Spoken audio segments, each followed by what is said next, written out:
وعن عائشة رضي الله عنها قالت قال النبي صلى الله عليه وسلم لا هجرة بعد الفتح ولكن جهاد ونية وإذا استنفرتم فانفروا متفق عليه. The hadith that we spoke about yesterday, we explained the beginning of the hadith. The Prophet sallallahu alaihi wasallam, he said there is no hijrah after the conquest of Mecca. ولكن جهاد ونية, however jihad will remain and the intention to do so will remain. This will never stop. وَإِذَا اسْتُنْفِرْتُمْ فَانْفِرُوا. Rasulullah sallallahu alayhi wasallam, he then said, when you are mobilized, when you are instructed to go and fight in the path of Allah, فَانْفِرُوا, then you should go. Then you should obey this instruction and you should go. And this means, you are living in a Muslim country and the leader of the country instructs the people to go and fight in the path of Allah. If this is what happens, then the hadith says, فَانْفِرُوا, you have to obey this command. You have to go and you have to fight in the path of Allah Azza wa Jal. Shaykh Ibn Uthaymeen rahimahullah, he says, وَحِينَئِذٍ يَكُونُ الْجِهَادُ فَرْضَ عَيْنٍ. In a case like this, jihad becomes fard ayn, meaning it becomes an obligation upon each and every person.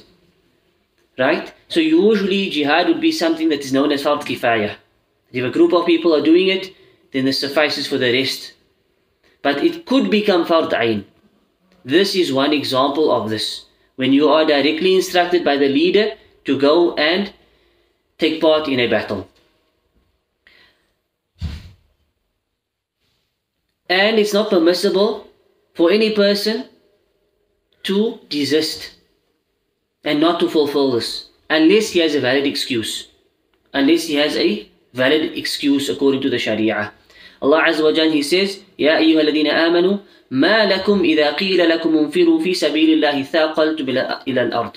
Oh, you who believe, what's the matter with you that when you are asked to march forth in the cause of Allah, فِي سَبِيلِ اللَّهِ, you cling firmly to your land, holding on to your dunya. أَرَضِيتُمْ بِالْحَيَاةِ الدُّنْيَا مِنَ الْآخِرَةِ. Allah then says, do you prefer the life of this world over the hereafter? فَمَا مَتَاعُ الْحَيَاةِ الدُّنْيَا فِي الْآخِرَةِ إِلَّا قَلِيلٌ. The enjoyment of this worldly life is insignificant compared to that of the hereafter.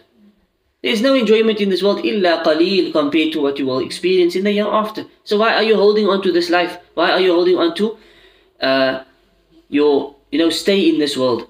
إِلَّا تَنْفِرُوا يُعَذِّبَكُمْ عَذَابًا أَلِيمًا وَيَسْتَبْدِلْ قَوْمًا غَيْرَكُمْ وَلَا تَضُرُّهُ شَيْئًا. Allah then said, if you do not march forth, He will afflict you with a painful torment and replace you with other people. You are not harming Him in the least. And your refusal does not harm Allah or the cause of Allah. You are only going to harm yourself. And Allah is most capable of everything. This is in Surah At-Tawbah, verse 38 to 39. So this is one of the occasions when fighting in the path of Allah becomes obligatory upon a person, fard ayn. Ibn Uthaymeen rahimahullah, he mentions 3 more examples where it can become fard ayn. Number 2 would be when people enter a Muslim land, the enemies enter the Muslim lands. In such a case, this battle becomes a battle of defense. To defend your family, your property, your homeland and so forth. This again becomes fard ayn for every person who's capable to take part. For every person who's capable, including the old, including the woman.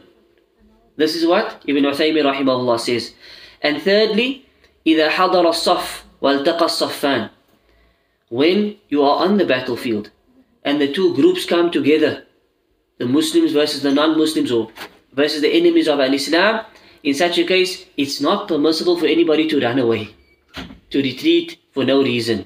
Again, Allah Azza wa Jalla, He said, أو you who believe, إِذَا لَقِيتُمُ الَّذِينَ كَفَرُوا زَحْفًا فَلَا تُوَلُّوهُمُ الْأَدْبَارِ. O you who believe, when you face the disbelievers in battle, never turn your backs on them. وَمَنْ يُوَلِّهِمْ يَوْمَئِذٍ دُبُرَهُ إِلَّا مُتَحَرِّفًا لِقِتَالٍ أَوْ مُتَحَيِّزًا إِلَى فِئَةٍ فَقَدْ بَاءَ بِغَضَبٍ مِّنَ اللَّهِ وَمَأْوَاهُ جَهَنَّمُ وَبِئْسَ الْمَصِيرُ.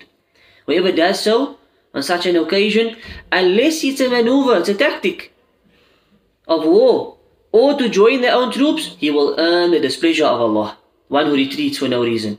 And their home will be Jahannam, will be the fire of hell. What an evil destination.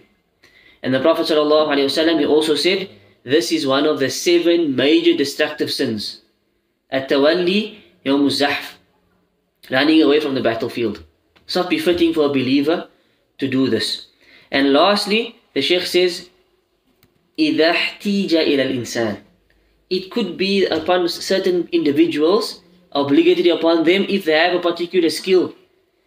If they are knowledgeable of certain strategies on how to use certain weaponry and artillery, it could be that they are required. In such a case, it becomes fard ayn upon them. And this is a bit more of a specific case. Wallahu a'lam. So these are 4 cases the Shaykh says where it becomes fard ayn upon you. The one the hadith mentions is, إِذَا اسْتُنْفِرْتُمْ, when you are told by the leader to go, then you have to go. فَانْفِرُوا, as the Prophet ﷺ said. Wallahu a'lam, wa sallallahu ala nabiyyina Muhammad wa ala alihi wa sahbihi ajma'in. Subhanakallahumma wa bihamdik, ashhadu an la ilaha illa anta astaghfiruka wa atubu ilayk.